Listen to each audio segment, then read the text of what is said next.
You know why we're here. It's your girl V with Reality Recap, here to discuss last night's episode of Love After Lockup. Did you guys watch it? Did you enjoy it? We are streaming live right now across Instagram, YouTube, and Facebook. Make sure you check in on the chat and let me know that you're watching. We're going to get into it.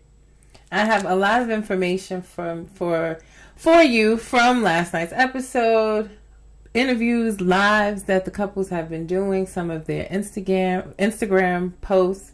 But before I get into it, Life After Lockup, a 15-minute first look dropped this morning. If you didn't check it out, it's on my page right now. But Life After Lockup will be back Friday, October 4th. And yes, you get a 15-minute first look at the episode. So go take a look at that after we finish this live.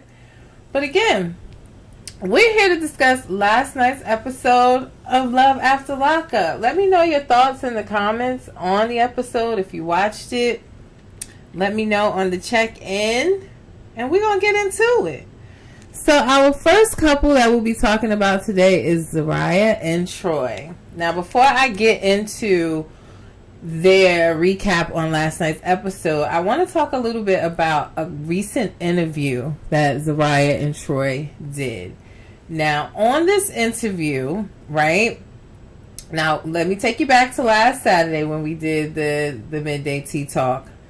Zeruiah had put up a post saying that the yelling and fighting with Troy was all acting, that she deserved an Oscar. She posted a picture of him in the same outfit he was in on that episode. And she was saying how, like, they went to the jewelry store after that. Everything was fine. Like, it's just for TV and that we need to relax. That was her statement after we saw her yelling at Troy last week. Now, she did an interview with my girl Mary over at Kiki and Kibitz. And she was singing a different tune, if you ask me, other than just saying that it was fake and all for TV. She ended up saying how she is bipolar, that she was not medicated at the time. That's why she was, like, she said she was in like a manic state, and that's why she was yelling at Troy and all over the place. She also mentioned and addressed her acne, because a lot of y'all been talking about her acne. She addressed that as well, saying that it was because she's on birth control. I guess with Troy coming home, she got on birth control, and that's where the acne on her face is coming from. And she also talked about the infamous Velcro ponytail, honey. And she was saying how right before filming, she was supposed to get her hair done, and that her hairdresser didn't make it, so she had to like film with that ponytail. She said when she first got it done that it was all slicked up, curled, and then after she slept on it, that was the end product.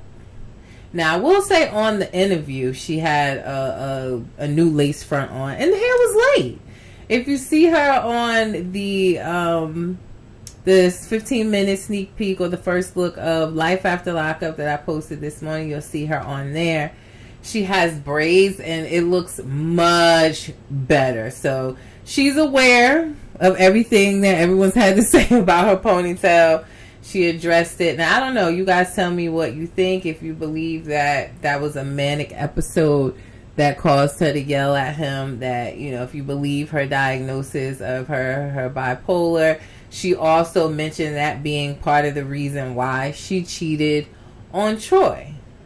I don't know much about it, so I can't say anything, but I didn't know it makes you go, you know, if you're bipolar, it makes you go cheat on your husband. I don't know, y'all. And I ain't knocking her, but that's what she said, you know, and that she was not on her medications at the time.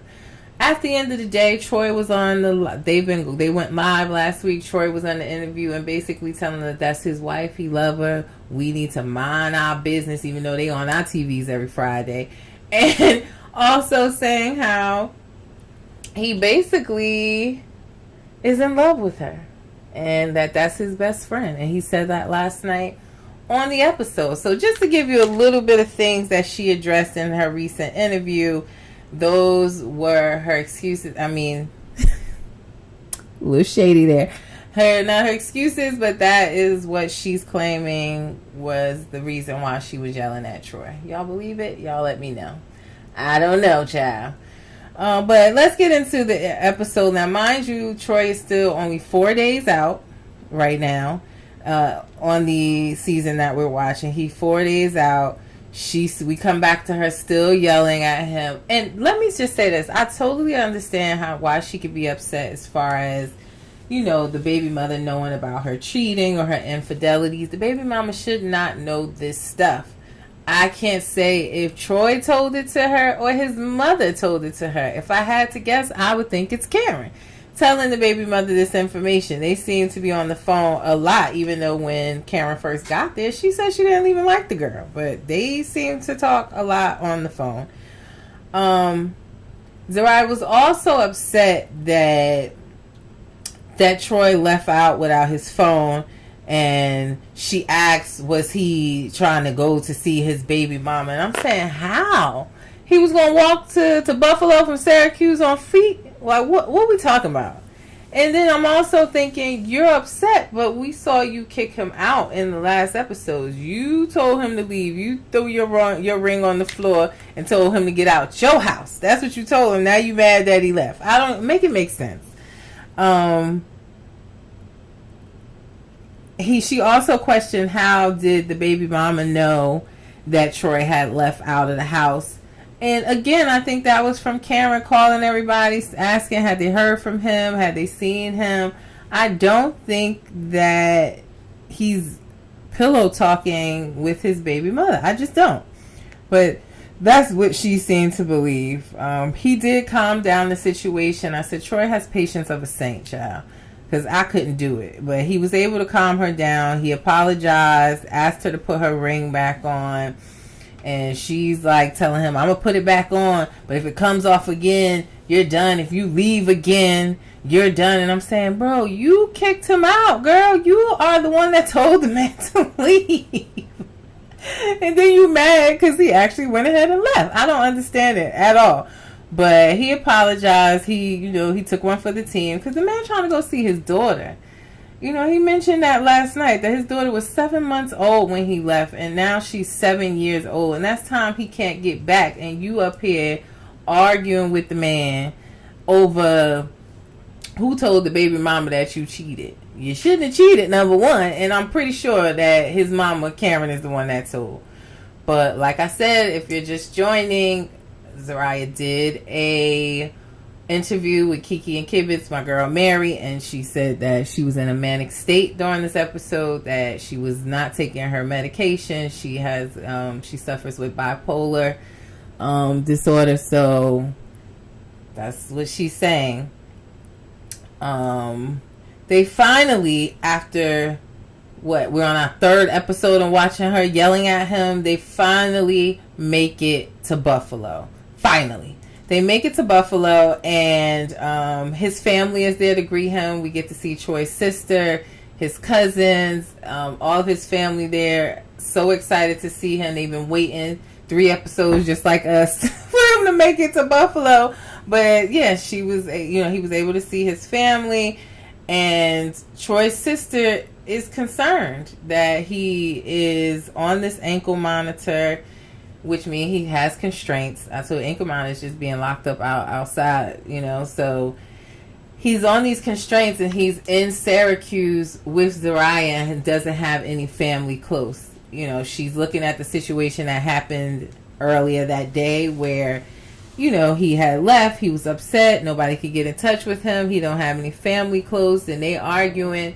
And she felt that it would have been better if he moved there to Buffalo. His daughter is there, but they're already married. Zeruiah and Troy are already married, so clearly they're going to reside together. So she expressed her concerns, but the bigger issue at hand is that Yana, Troy baby mother, is on the way with his daughter so he can see his daughter, and we're going to see how that plays out. Zeruiah looked very nervous. She was asking for the keys in case she needed to run off. And, if she needed to leave, she wanted to be able to leave right away. I was like, girl, well, are you scared? Because you ain't scared to yell and fuss with Troy. So I hope you ain't scared of the baby mama. Because she was asking for the keys. She was nervous. Or maybe she was just nervous because she knows herself and the way she is, as far as what we've seen on our screen. But honey, she was ready to plan her exit strategy. So of course it was a cliffhanger. We will see how the relationship or how that first conversation goes in the upcoming episode. But the baby mama did pull up. $1 Million Baby said, "Hi, thank you for checking in." She said, "Right, yeah." So we definitely gonna have to wait and see what happens in next episode. And I did get a glimpse of the baby mama though in the first 15 minutes, like the first look at Life After Lockup. That's airing in October. I posted that this morning for you guys. So you get a first look at Yana. Because I'm trying to understand, like, was Zeruiah jealous? Was she nervous? But, I mean, I saw the girl, she alright. I was expecting but more. I ain't gonna lie to you. But she alright. You can see her in that first look of Life After Lockup. It's on my page, posted this morning. So yeah, just to recap, they did an interview. If you haven't seen the interview, go to Kiki and Kibitz on YouTube. My girl Mary interviewed them last week, and she definitely changed her tone from what she posted after last week's episode, saying she was acting to give her an Oscar. On Kiki and Kibitz, she was saying that she was manic. She was not taking meds at the time. She suffers with bipolar disorder. She also said that she was in a manic state when she cheated on Troy. I don't know, child. She said that her acne comes from she started taking birth control, and she addressed the Velcro ponytail, saying that her beautician bailed on her right before filming started. So we'll see them. Their story will continue on Life After Lockup. We'll see them next week in the conversation with Zeruiah and the baby mama. I will say on the interview, she had on a nice little lace front, little curly, blondish lace front. So it's definitely giving upgrade from this ponytail. So she did at least do her interview looking good. And you'll see on the first look of Life After Lockup, I said she has some braids and they look like much better, much better. But yeah, that's what we saw last night on Zeruiah and Troy. Now, next up is my favorite couple, True and Shantae, honey. Let's get into it. So True and Shantae went to the probation officer. If you don't remember from the previous episode, True let Shantae know that he got a parole violation because his parole officer found out he was not staying at the address that he had been paroled to, which was his mother's house. And we know that Tisha, Miss Bad Bitch Energy that he met in the gym, is the one that kind of orchestrated him getting kicked out of his mother's house. He addressed that on the live, saying that she told the mother lies and that he was talking about the mother disrespectful, calling her all types of names, and the mother kicked him out. So at the time, he said he was staying with a friend, a female friend. He ain't say no name. They asked if he was sleeping with her, and he said he pleaded the fifth. We all know he was. Him and Shantae was broke up for like 2-3 months. We all know this man been in jail 13 years. You already know what he was doing. But so he got a violation for that, and he needed to go to the parole office to answer to that. And he asked Shantae to go with him. So she traveled with him to the parole officer. And luckily, he did not have to go back to jail, but he was placed on an ankle monitor indefinitely until he proves himself to be trustworthy and on the right path. So I guess that was a plus. I mean, it's still like being locked up on the outside, but at least you're not on the inside again. I don't even understand why you would put that in jeopardy after all the years that you did. But yeah, he had his ankle monitor. Well, he has to get it put on, but that was his violation punishment. Once they came out, they were talking about him on the ankle monitor and him being a parole to a new address. And he said that he would be staying with a girl named Pepper. And Shantae almost broke her neck like, And Shantae said when they were asking her separately or interviewing her that she says that True did not even ask to be paroled to her house. I don't understand that. I don't know why you brought her with you. Why you wouldn't make a case to say, look, this is my fiance. She's pregnant with twins. She lives five plus hours away. I want to be paroled to her house so I can, she's a high risk pregnancy. We know now that she has, Shantae has lupus. She let us know that on one of her lives. So she struggles with all of her pregnancies she's had so far. So why wouldn't he ask to be paroled to Shantae's house? Better yet, why wouldn't you speak up and have that conversation while you're in there? So I'm hoping she joins today. I'm not sure if she will, so we can kind of ask, or I can ask, why not have that conversation? I feel like with Shantae, sometimes she kind of draws back with True, or she has this shyness about her. But if I'm sitting in there with him and the parole officer, and if there was an option, I don't know. It sounded like it was an option because she's saying that he didn't even ask, or at least ask if he could be paroled to her house, knowing she's pregnant. It's like he seems to think that she's going to be traveling up and down the road 4-5 hours back and forth while she's pregnant, high risk. And then also after she delivers, because we don't know how long the man going to be on house arrest because he has to prove himself, and he ain't doing that already. So who knows how long he going to be on it. Candace on Facebook said, I heard that she had a miscarriage. Is it true? Excuse me. Great question, Candace, but it's up in the air. There has been so many things said.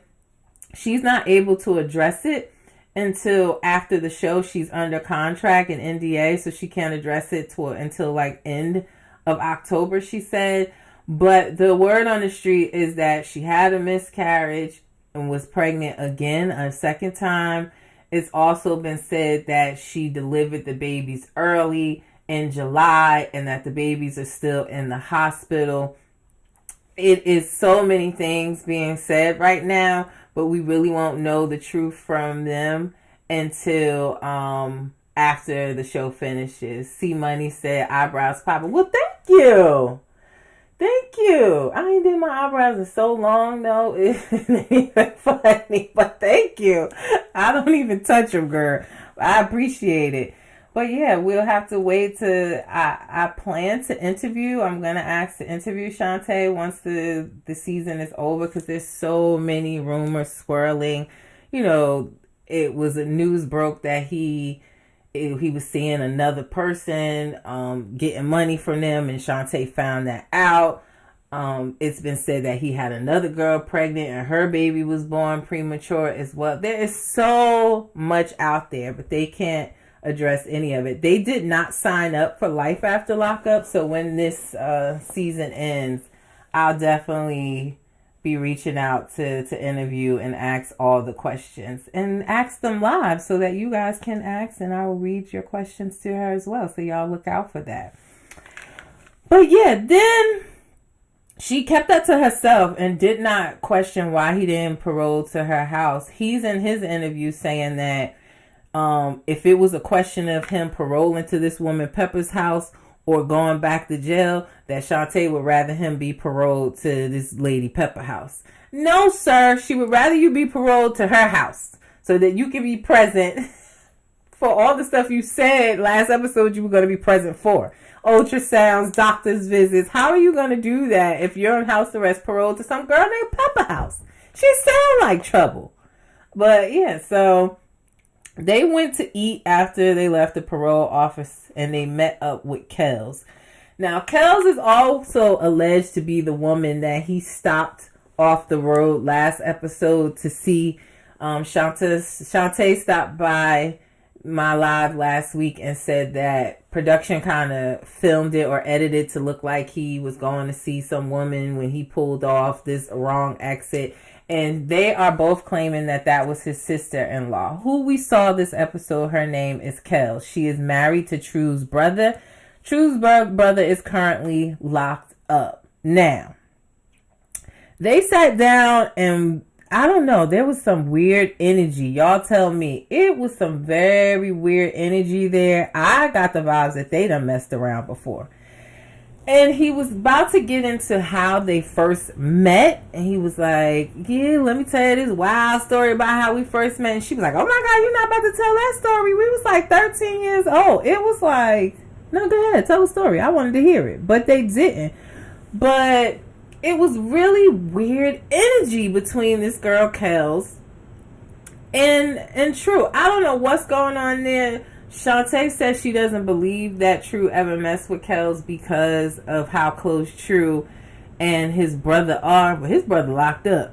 And if they've known each other that long, who knows what happened before she married True brother. I don't know. But she seems like trouble. Shantae says that this girl, Kels and True, they gamble together, they eat together, they hang out together. And the girl, Pepper, that True is paroling to her house is Kels' best friend. So Kels introduced herself as someone that really just be looking out for True. Basically, whatever he asks, she make come true. Hence him needing an address to parole to. She worked it out with her best friend Pepper for that to happen. After they ate, well, Shanta went to the bathroom because again, True seems to think that she's going to be traveling up and down the road while pregnant, and I don't get that. Why he would think that a high risk pregnancy person wants to be driving up and down the highway 5+ hours both ways to visit him, instead of him just asking to be paroled to her house. So she got up and went to the bathroom. And Kels asked him, like, do you think she's going to come back after she leaves this time? Do you think she's going to be coming back and forth? And he going to say, oh, I ain't think about that. Duh. Like, why did you even have her travel and come with you to the parole office if you didn't even think about her being pregnant and you getting in trouble? I think he was more thinking he was just going to get arrested and go back and have to serve some more time, and that didn't happen. But again, I was just saying, like, Shantae, if you were sitting in there with him, just say something like, well, is being paroled to my house an option? They had the perfect story. Like, I'd have been there like, look, you know, my fiance, I'd have played the fiance card. We trying to get married. She's pregnant with twins. Here is the ultrasound. And can I stay with her? Can I be paroled to her? But instead, you want to be paroled to this girl named Pepper, who he says nothing's happening, that he ain't messing with the girl. He says ain't nothing happening with the girl because he is paying rent. So I guess if he was laying down the D, he wouldn't be paying no rent to this girl Pepper. He does take Shantae to meet the girl Pepper, but that was another cliffhanger that we'll have to wait for the next episode to see what this girl looked like. They pulled up to her house. It was given haunted house. I would have rather been paroled to Shantae's house, but it was definitely given it was given haunted house. And it reminded me of, like, you remember on Married to Medicine when Mariah said power wash this motherfucker? Yeah, her house needed to be power washed. Just saying, no shade, but all tea. But we'll definitely see next week who is Pepper, what does she look like, is it just what he say it is? And we'll see what Shantae's thoughts are. But it was a lot of cliffhangers last night, and that was definitely one of them. So I want to know, who the hell is Pepper? Because I said it, like, it better be Pepper from the rap group. Because what?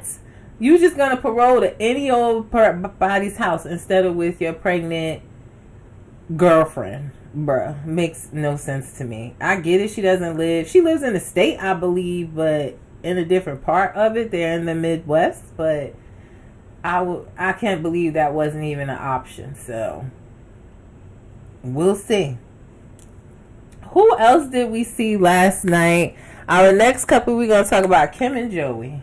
Child, Kim and Joey. Joey done got caught up.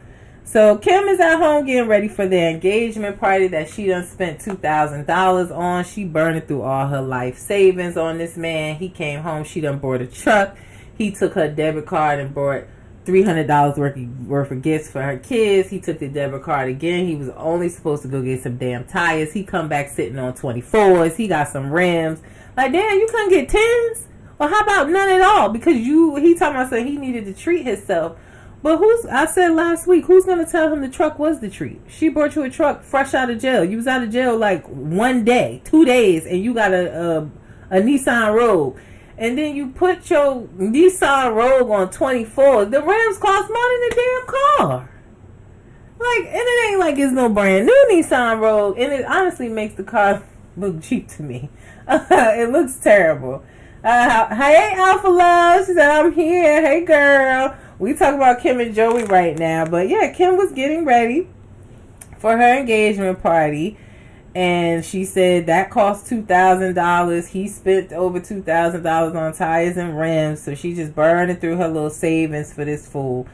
Joey pulls up on his 24s, which again looked crazy to me on that road.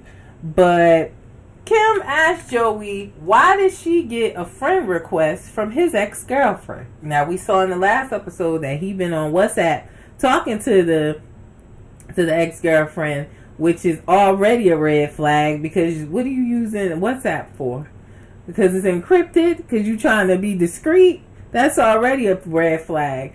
And the ex-girlfriend was threatening last week to tell what their conversation's been about. It seems like Joey's been talking to this ex-girlfriend from jail. He got this phone from Kim. Kim brought the phone. He using it to talk to his ex-girlfriend, child.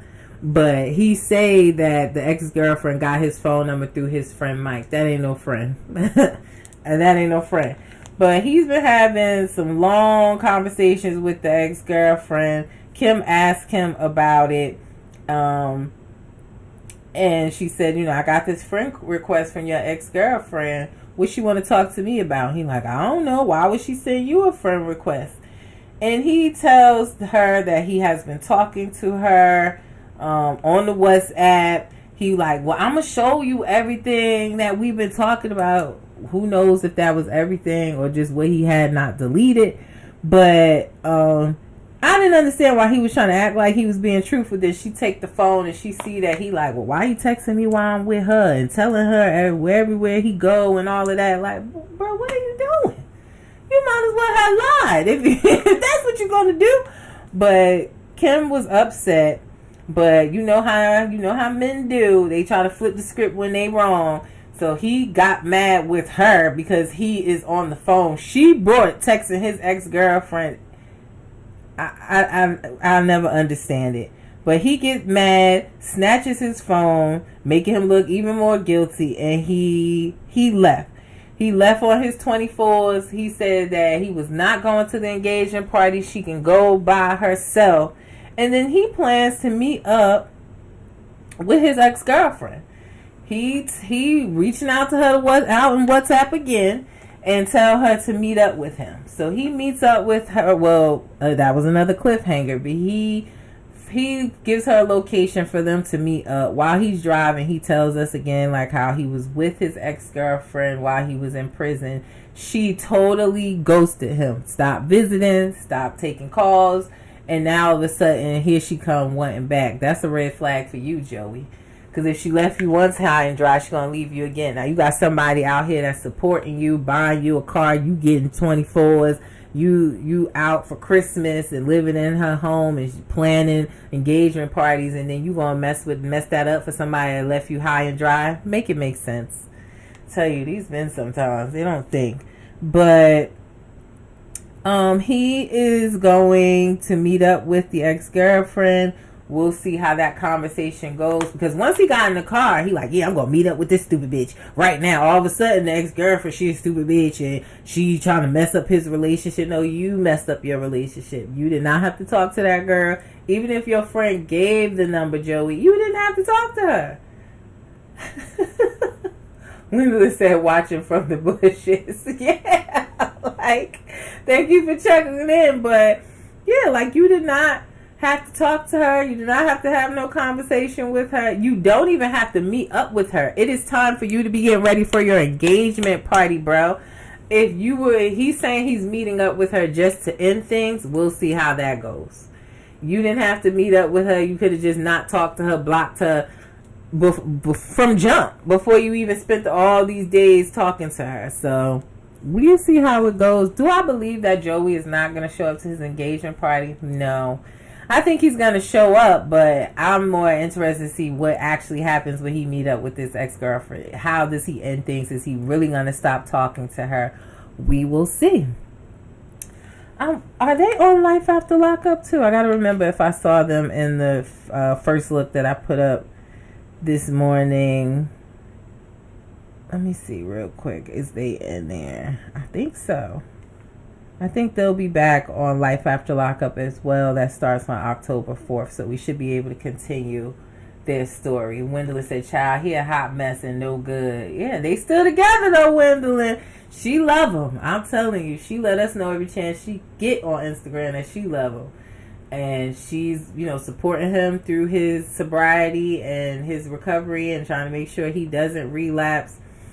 I said, Kim put 20,000 Apple AirTags in the man in his shoes. And then, I don't know if it was really in his shoes, but she bought 10 Apple AirTags. So it might be time for you to activate them AirTags and pull up on him and find out what's going on, especially with him not coming to the engagement party. He telling you to go on your own. I pray she pull up on him, because this hoe is disrespectful, and you going to have to put her in check, Kim. But we'll see what happens next week. But he was in the park in the cold waiting for old girl to pull up. So we going to see. Now, also this episode, we saw Hope and Arthur. Hope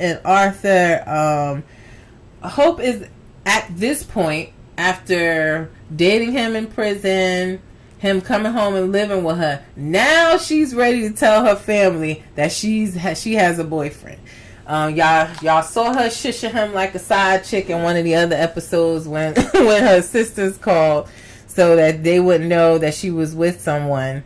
But yeah, she has decided to tell her sisters that, and her grandparents, she did a 2-for-1, that she's telling them all that she is in a relationship with Arthur, and then on top of that, with them first learning that, she put him in a predicament to meet them all at the same time. Like, girl, what was you thinking? You might as well have been told them that. If you're going to put him, you set him up for failure, if you ask me. And he already is stressed. But let's talk about, before we get into them last night, Arthur's page, because I told you guys Arthur is locked, well, might not be, or coming home soon now, but he's been locked up since May because of Hope, allegedly. There was a situation with Hope where she didn't want him to leave, and she pulled out a gun or pew pew, let me not say that word, I don't want to get kicked off of Instagram, but she pulled out a little pew pew, and she was trying to shoot Arthur and shot herself. But he had a firearm on him as well, and that is a violation, or that's what it said, allegedly, and he went back to prison. So he put up some posts after last night's episode, him or whoever's running his page. He said, shooting case against Hope finally dropped. I just found out this morning that the case has been dismissed. God is good. God is fair. And he also... So I'm guessing and hoping for him that he will be able to come home soon. But he posted that last night. Gwendolyn said it was like she was low-key throwing him under the bus. I didn't like that. Yeah, he felt that way too. He said he didn't felt like she defended him at all. He then posted, currently in the process of removing all negative, goofy, lame, and confused energy away from my life. There are certain people who will be forever stuck in that bracket. I am free. He said, I am free, untethered spirit who's allergic to bullshit. I have no more room in my universe for basic-minded people who would like to believe that they aren't basic-minded. Take that basic regular shit and go build you a box to live in. I'm trying to build a castle. So those were the things that he posted. He's saying that his case was dismissed, that he moving all the basic lames out of his life. We can only assume that he's talking about Hope, since she the reason he locked up in the first place. And then he posted in his story earlier this morning that he says, see y'all real soon. So I'm hoping he gets out. I was sad to learn that he even went back. Arthur just doesn't seem like the guy for jail. Like, even though he's done some things to get himself locked up, robbing and stuff, trying to get money or whatever, or helping a friend when he did his time, he definitely seems to be suffering from PTSD from being incarcerated, things that he saw. He saw someone be unalived in prison, and he really needs to, I just want him to go back home, y'all. I want him to go home to Vegas with his mama, because Hope does not seem to understand how to support him through this. You know, as soon as he has this like episode where he couldn't breathe, he's having anxiety, she takes him sewing, where that's supposed to be a safe haven for him because he loves to design clothes. And then she started asking him about how many applications he filled out and when is he gonna marry her. But yet you asking him when he gonna get a job. So, and you want to be engaged? Don't you want to let him get his life up? It's not making any sense. Nikki Nicole 29, you said, I need his contact info. I just want to help him. Yeah, well, I'll tell you his Instagram name. It's I am.Arthur Henderson. That is his Instagram page. Let me see if you can see it if I put it up here. But that is him. No, there we go. I am.Arthur Henderson. So go on and follow him, child. He coming home soon. He get some help. And I'm happy to hear that. So, and I don't think that Hope is going to be faithful to him. He finding pictures of her in the closet with other people. He already cheated on him while he was locked up. It's starting off on the wrong foot to begin with. But yeah, he posted those things last night and this morning. And on the episode, we saw Hope. Her family comes to town and she's planning to tell them about Arthur and also have them meet him at the same time. So she met up with her sisters first. And her sisters, did y'all clock that? Her sisters was telling the tea, honey. Because she was like, I have a boyfriend. And they basically asking her, well, did you spin the block? And if you did, who did you spin the block with? Because we don't need no more breaking of windows, wives that you don't know about. I'm like, girl, who is these people you was dating? They were spilling a little bit of tea, and I definitely clocked it. I said, ooh. But she tells them that it's Arthur, that he was locked up, that he just came home. She even tells about his his anxiety and depression he's been going through. And I didn't think that was appropriate for her to tell his information like that. Like, girl, it's giving HIPAA violation. But she told them that, and they were kind of like Beavis and Butthead with it. They were laughing and, oh, he ain't got no car. He can't take you nowhere. You taking care of him. Well, I guess if he need a car, he'll go steal one. They just wanted their 15 minutes on camera. Yeah, that's what they were giving. But, they're laughing. They're telling her she's Delulu, that, she's taking care of him. They find out that he's living with her. And I get it. As sisters, you want to be protective, but they were a little whack to me, just being honest. Nikki Nicole 29 said, exactly. Yeah, Wendy Lynn said, I was like, we read that comment already. But yeah, so after her telling this information, her grandparents come and Arthur shows up and they are firing off the questions at him. Found out that Hope's grandfather used to be a CO. So he telling like, yo, I know the game. They asking how long was he locked up? What was he locked up for? How does he plan to support himself? Does he have a job? When does he plan on getting a job?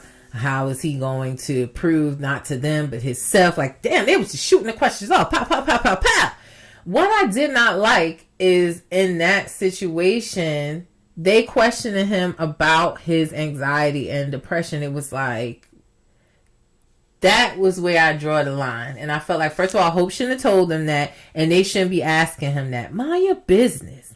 Y'all, and do y'all think y'all making the situation any better if he did suffer from PTSD being in jail? She's telling you he had an episode where he couldn't breathe. He had basically a panic attack. And now it's for y'all against him asking all these questions. Like, Hope, that was a terrible idea to blindside your family and have them meet him. I just don't understand why she would do that. Nikki Nicole said that's why what I didn't like. Yeah, I didn't like how she said it, the sister. Like, I didn't like that at all. I thought it was, again, that's what I'm saying. Hope doesn't know how to support him through this at all. She truly doesn't. I felt bad for him as well. And he even said after that, he felt like Gwendolyn said on YouTube, just felt thrown under the bus. Like, she didn't defend him or say, well, no, he's a designer. He's really good at what he does, and I support him in that. And, you know, I'm going to stick it out with him while he looks for a job, and I'm going to support him, you know, through this, you know, his emotional state. Nothing. She just sat there like the whole time. She said nothing to kind of solidify their relationship or how important it was to him or how good of a man he is. Like, nothing. She did nothing to kind of prove his case or help him. It was terrible. I did not like that at all, and I think that's only going to further hinder his growth with, you know, his mental health struggles. I literally wrote in my notes, I just want Arthur to go back home where he has support from his family and his mom. Just leave Dallas and go back to Vegas. But he clearly didn't. And like I said, he's been locked up since May because of Hope. And now it seems like from what is being posted on his page that the case was dismissed. And hopefully he'll be home soon. And it seems like from, you know, his other posts about getting negative energy and lames out of his life, I pray he's talking about Hope. Because it was red flag knowing that she cheated on him while he was locked up anyway. But I feel for Arthur. I feel deep down he is a good guy. I don't know why he put that triangle on his head or what it even means. Maybe it's part of his religion. Because at first I was like, oh my God, did he kill 3 people? What does the triangle mean? I have no idea. But as the more you get to know him, I think he has a heart. He does want to love. But I just also want him to take care of him first. And she ain't it at all. Candace said exactly, yeah. I'm rooting for Arthur. I hope he comes home and does amazing things. I would love to see his clothing line and him, you know, flourish in that. So we're wishing him all the best. And we want Hope to go with her sisters and do something else. Just go drive your truck, sis. Who else did we see last night? Well, quickly we saw Letitia. Nikki Nicole said that's why he can't find a job because of his face tattoos. Yeah, he might need to put a little concealer up there. The face tattoo along with the arrest record, it's given just be an entrepreneur. Just focus on the clothing line. That's what it's giving. Definitely might have to put a little concealer up there if you're gonna go be filling out applications and doing job interviews. I would love to ask him though. I might, since his page is more active, I might ask him, like, what does the tattoo mean? We all want to know. I definitely do. But last night it was heartbreaking. We saw Letitia. We know that she was dealing with the janky paralegal who took her money and promised her that Keith qualified for some retroactive law and that he would be coming home soon, and that was not the case, and he took her $1,000. And we don't know where Ben is, but Keith is still locked up and coming home at his normal time. Nothing was in the paperwork showing that was really the case. Letitia had to tell her 2 daughters that he's not coming home. Well, he's coming home, but not early as she had originally anticipated. I told her, I interviewed Letitia. You guys can see the interview on my YouTube page. And link in my bio. Make sure you like, share, and subscribe to my YouTube channel. I interviewed her. But she had to break the news. Her younger daughter doesn't have a relationship with her father. The father is pretty much a deadbeat and has formed a relationship with Keith. Hi, good afternoon, Letitia. And we're talking about you right now.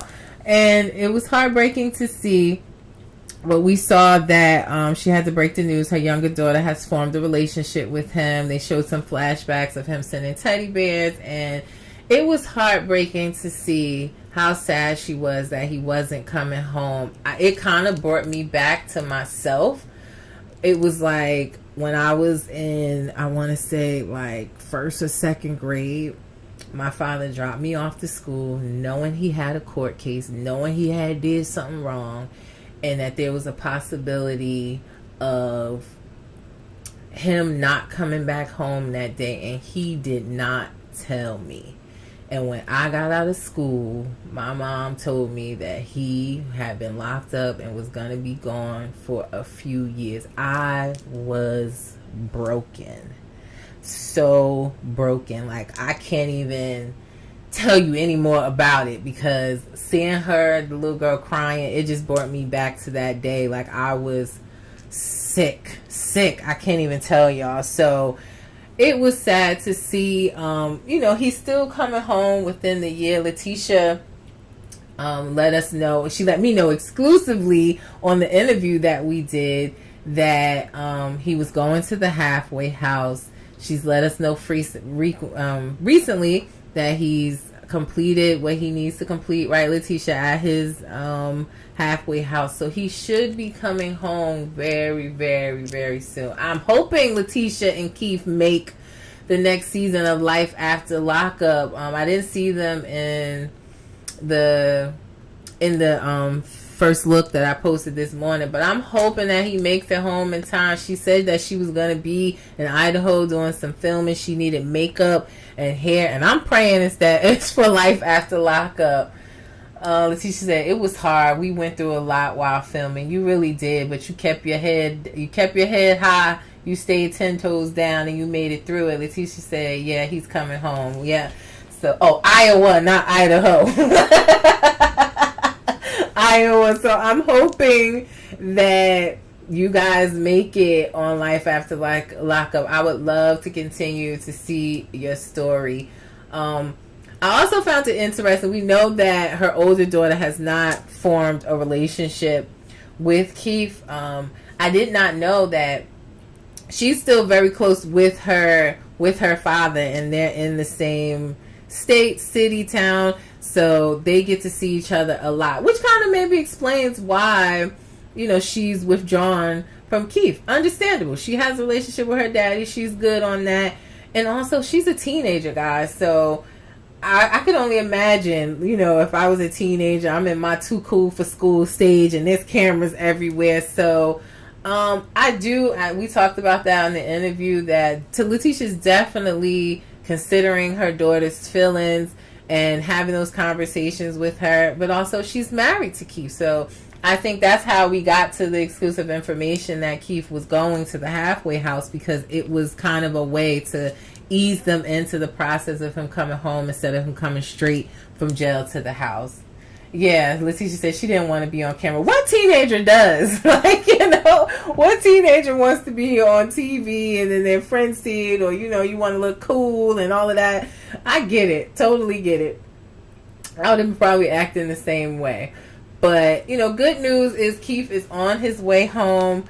Hopefully very, very, very soon. And I'm hoping, Letitia, let me know. Give me an exclusive. You going to be on Life After Lockup? I hope so. Letitia said now she says she will film only if she's getting paid. I know that's right. Get your coin, honey. Nothing for free.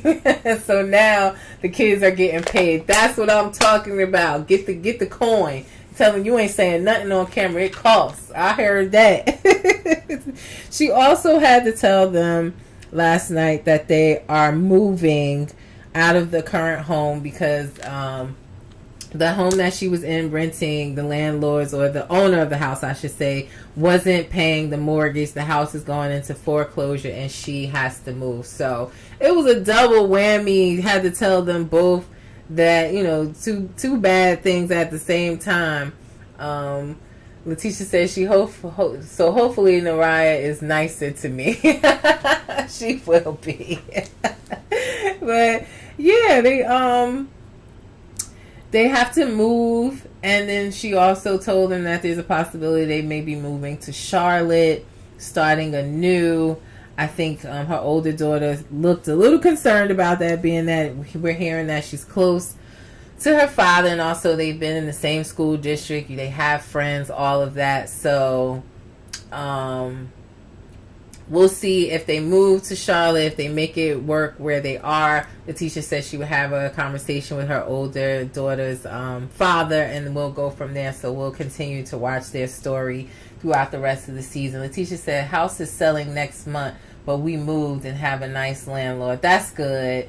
That's good. I was a little concerned that you were gonna go to Charlotte, though. I know how them teenage years, you got friends and stuff. I remember the same thing happened to me. One of my closest friends, we were doing high school together, and her mom passed away, and she had to move with her father to Maryland. I was devastated.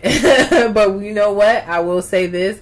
We are still like this to this day. So, you know, if you guys do move, let her know that. She said, we're still moving next year. I need to get to the South. I hear you. Warm weather, but at least maybe she'll be able to finish the school, or, you know, they'll integrate with Keith and then you guys move. That's a great plan. So thank you, Letitia, for stopping by and telling us what's happening.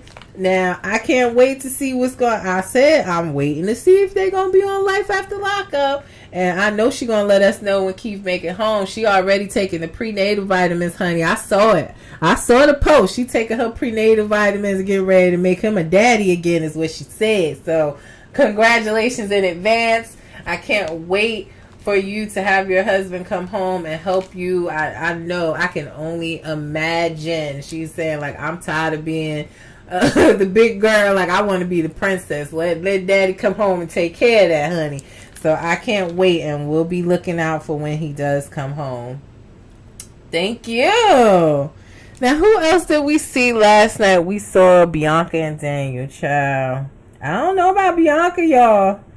I'm not sure if Bianca understands what it takes to support a recovering alcoholic and drug addict. I don't think she's taking it seriously at all. I just don't. Just being honest. But Robert, who is Daniel's cousin, is in town for Daniel's release along with his mother and father and other family members. Bianca confronts him last night because she's saying that Robert is the reason why Daniel didn't want to get married. That he wrote some long dissertation to Daniel telling him, like, you don't know this girl, you ain't met her in person. Why would you go ahead and marry her before you even get out and live with her, or, you know, date her to know more about her? Which all seemed very logical to me. If you ask me, it seemed logical. But because it hasn't been like that. They haven't been dating a long time. But I don't know. I tend to agree with Robert. That's just my feelings. So she confronted him, and he gave his reasons why, like, y'all don't even know each other. He has an addiction he needs to recover from, you know, alcohol and drugs. Let's make that the priority before we're worried about getting married. Robert also let us know that originally Daniel was supposed to come out and live with him, and he's someone that doesn't drink, that was going to be there for him, support him through his recovery and coming home, because we also learned Daniel relapsed while in jail. He relapsed. So it's, you know, listening to his mom, she's very concerned about him. She already lost one son to an overdose, and she really wants him to come home and do well. Yet Bianca is still saying she's gonna drink. She's not, you know, if she doesn't drink around him, she's gonna leave and drink. She's not giving up drinking. I don't really think at her age, I think, was she 24? I told y'all, like my grandma used to say, she naive. She's very naive. And I don't think she truly gets it. You know, this is a very serious situation. And I just don't think she grasps how serious it is. I also personally think that she may have some struggles with alcohol herself. We know that she was in a situation where she was out. Yeah. Letitia said Bianca's a sweetheart. She's just young. Exactly. I think I was the same. When I was 19, 20 years old, my mom passed away. I got hooked up with a guy and you couldn't tell me nothing. He was in the streets. I tattooed his name right here. I had to cover it up with a rose later down the line. But you couldn't tell me that we weren't going to be together forever. And I was naive as well, thinking that although he was in the streets and I was working and living a normal life, that his life wasn't going to cross over into mine. You couldn't tell me that was going to happen. I went through some ups and downs. I'm going to leave it at that. But I was young and you couldn't tell me a thing. So I totally get it. But yeah, this is a very serious situation. I just don't think she grasps how serious it is. I will say it seems like they're still together though. We're going to see them on Life After Lockup. And yeah, we'll see them on Life After Lockup. He's getting ready to get released in this episode. Another cliffhanger they left us on from him looked like he was released, and we'll see what happens when he gets out. But we'll see their story. They're also in the first look at Life After Lockup that I posted this morning, the 15-minute first look, so you can get an idea of what's going on with their relationship. She continues to butt heads with Robert. He refusing to call her Daniel's fiance. He's like, you his girlfriend. You ain't even got no ring. So Robert looked like he's stirring up the trouble, and I can't wait to see what happens when Daniel gets out. Hopefully we'll see some more next week. We have one more couple to talk about last night, Julian and Christine. Christine is deciding to pursue comedy. She is saying that her mother told her from a young age that she would be good at stand-up comedy, and she wants to try her hand at it. So she was doing like an open mic night. She was preparing her flyers while Julian was downstairs doing an interview in a dress shirt, cargo shorts, and some sweat socks. I ain't mad at him because I get it. If they can only see you from here up, why would you dress the rest of your body? I mean, sometimes I come down here and talk to y'all in a nice shirt and some sweatshirts. So I totally get it. But Julian doesn't seem too thrilled about her pursuing the comedy because we know Julian lost his job. He was laid off, and he didn't tell Christine right away. He slipped up and told on himself weeks later when she wanted to go out and get a drink, honey. And he was like, I can't. I got an interview in the morning, girl. She was like, what? So he told on himself last episode and let her know that he had been laid off. What he did not tell her, though, is that he's stressed about finances, that he doesn't know where they're going to live in 2 months, if what's going to happen with his children. Shit, in a minute, he about to be living with the ex-wife. So, and he's paying for a lot. He's basically paying for Christine's life. Her lawyers for her, she got restitution. She wants to try to get custody of her children back. She got a lot going on with her that he's taking care of, which, can you blame Christine? Because that's the dream he sold her, that he would be able to take care of her. But anyway, he does not really care for her doing the comedy. He's saying he doesn't know if people will get her sense of humor.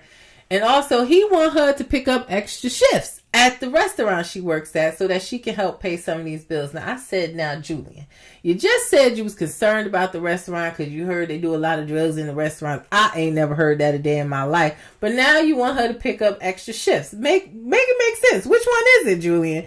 But I really think, I mean, she's had me laughing at her confessionals. And I think if she just talks about her real life and her comedy and make it funny, I would watch it. Telling us about the bank robbing situations, her time behind bars, and I'm sure she has stories to tell about her time in prison. I think it would make for good comedy. So I'm excited to see. That was yet another cliffhanger. She got called up to the mic, but we didn't actually get to see her stand up last night. So we'll see how she does. And if Julian shows up, because at the time he was not there. Now, I don't know. We know he ain't working. We know that part. I don't know if he had a nighttime interview or what, but we did not get to see her comic stand-up. Letitia said, I think she's a badass. I do too. I really like Christine. I do. And I want to see her comedy. I honestly think it would be funny. That is one hell of a story to tell. Why wouldn't it be? So I'm looking forward to seeing how she does, how the crowd perceives her, if they accept her, and how she does with her comedy. And if she doesn't do great on the first time, you brush up on your material and keep trying. It's her first time. So we will see how she does, and if Julian shows up, because when she was called up, he was not there yet, and she doesn't know if he's going to show up. So more to come. Another great episode of Love After Lockup. I truly enjoyed it. I gave you some clips, highlights on my page. Make sure you check them out. And don't forget Life After Lockup starting October 4th. I gave you guys the first look. WeTV blessed us in the middle of the night with the 15-minute first look. I'm excited to see Teenie and Rob, to continue watching Bianca and Daniel's story, Kim and Joey. I can't wait. And hopefully Letitia, she ain't trying to tell me, but I want to see if she's going to be on there as well if Keith does come home. So more to come. Let's keep watching this season, and make sure you guys tune in for Midday Tea Talk on Saturdays, 1:30 p.m. Eastern Standard Time. Now, before I get out of here, make sure you come back tomorrow. We will have a Midday Tea Talk tomorrow on tonight's episode of Love and Marriage Detroit. I gave you guys a sneak peek of that. Letitia not telling me nothing, y'all. I already know what it is. I got it in my mind, but if not that, she coming back on TV. I know it. But yeah, we will have Midday Tea Talk tomorrow, 12:30 p.m. Eastern Standard Time, unless I have something to do with mom life that pushes us back, but I'll definitely give you a flyer. But yes, Love and Marriage Detroit, new episode tonight. Sneak peek is on my page right now. Y'all go take a look at that. Before I get out of here, if you have a business or a product that you want me to promote, my promotional rates are there. You can email me at reality_recap@yahoo.com. If you want to be a sponsor for my podcast, I am looking for sponsors for my podcast show. I'm currently now doing 7 shows a week, covering and recapping all of the reality shows out there right now, to Housewives of OC, to Basketball Wives, to Love and Hip Hop, everything. Real Housewives of Salt Lake City, Love After Lockup. I am covering it all. So we pretty much have Midday Tea Talks at 12:30 p.m. Eastern Standard Time, 1:30 p.m. Eastern Standard Time on Saturdays, every day of the week except for Monday right now. Monday will be coming, though, because we know we have Real Housewives of Potomac coming back. We have Real Housewives of New York. So many shows on the way. So if you want to be a sponsor for my podcast, and I will promote your business or product on all 7 of my shows for just $50 a month right now, you better get in while you can, because today's price may not be tomorrow's price, because your girl is blowing up. Okay, we are growing in followers. We reached 17K on Facebook this week. I appreciate you guys and welcome new followers. We're almost at 12K. I'm inching towards 12K on Instagram. The YouTube channel is growing, so get in while you can if you want to be a sponsor on the podcast. And lastly, Cash App is there in the corner. Hit your girl up. If you go to the corner store and get some tea, you got to pay for it. You come here and get the tea, you got to pay for it too. So Midday Tea Talks happening almost every day. Weekly news recaps every Thursday, 7 p.m. Eastern Standard Time. I appreciate all your support and the Cash Apps you have sent to help me continue to grow my platform, grow my equipment, and just upgrade things. I really appreciate you guys and all of your support. Now, lastly, like I always say before I end my shows, remember, guys, reality TV stars are humans too. Don't forget that. It's your girl V with Reality Recap. If you didn't get to watch this entire live, no worries. All of my Midday Tea Talks and Thursday Reality News Weekly Recaps are on my YouTube channel. So click the link in my bio. Hey, friend, I see you on Instagram. Click the link in my bio and like, share, and please subscribe to my YouTube channel. Y'all enjoy the rest of y'all Saturday, and I will see you back here tomorrow, 12:30 p.m. Eastern Standard Time, for Midday Tea Talk on tonight's episode of Love and Marriage Detroit. So don't forget to watch that. Y'all have a good day. Peace.